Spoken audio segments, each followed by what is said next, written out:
नमस्कार साथीहरू, आज म तपाईहरुलाई 20 वटा बाख्रा अट्ने आधुनिक खोरको डिजाइन देखाउँदै छु।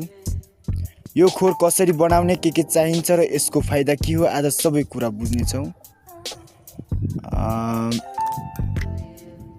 यो खोर बनाउनुको फाइदा, यो डिजाइनले बाख्रा स्वस्थ राख्छ,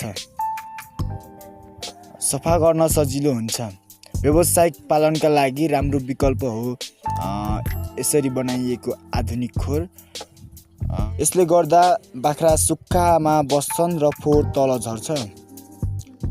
यसको लम्बाइ करिब 6 मिटर र चौडाइ 4 मिटर रहेको छ, जसमा 20 वटा बाख्राका लागि पर्याप्त ठाउँ मिल्छ। यहाँ काठको जालीदार फर्श राखिएको छ, यसले पिसाब र गोबर तल झार्छ, सफा गर्न सजिलो हुन्छ।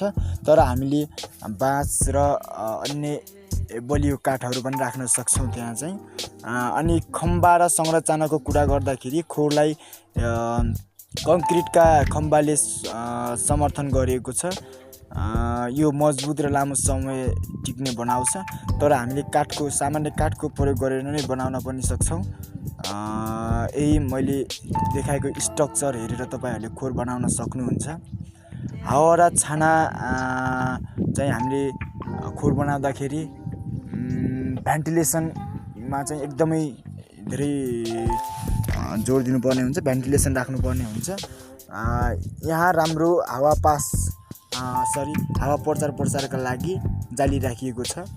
टिनको ढल्किएको छाना छ जसले पानी बगाउँछ। खाना र पानीको कुरा गर्दाखेरि यो भागमा बाख्रालाई खाना खुवाउने ठाउँ छ, त्यहाँ हेर्न सक्नुहुन्छ त्यो स्ट्रक्चरमा साइडनिर बाख्रालाई खाना खुवाउने ठाउँ छ। खाना खुवाउने ठाउँ पनि बनाउनु पर्छ, बीचमा एउटा गल्ली बनाएर त्यहाँ बनाउनु पनि मिल्छ। तपाईहरुले ट्याक्कै आइडिया गरेर बनाउन सक्नुहुन्छ। ठ्याक्कै हामी चाहिँ खोरमा भइदिएको भए यसरी बनाउनु पर्छ भनेर सिकाइन्थ्यो। खोरमा नभएको कारणले हामी यसरी नै बनाउँदै भन्दैछौँ। पानी राख्ने ठाउँ पनि छुट्याउनु पर्ने हुन्छ, हामीले पानी राख्ने ठाउँ पनि छुट्याउनु पर्ने हुन्छ। भित्री व्यवस्था एकदमै मिलेको हुनुपर्छ। बाख्रा बस्ने र सुत्ने छुट्टै ठाउँ हुनुपर्छ। दाना राख्ने सानो कोठा बनाइएको छ, यहाँ हेर्न सक्नुहुन्छ।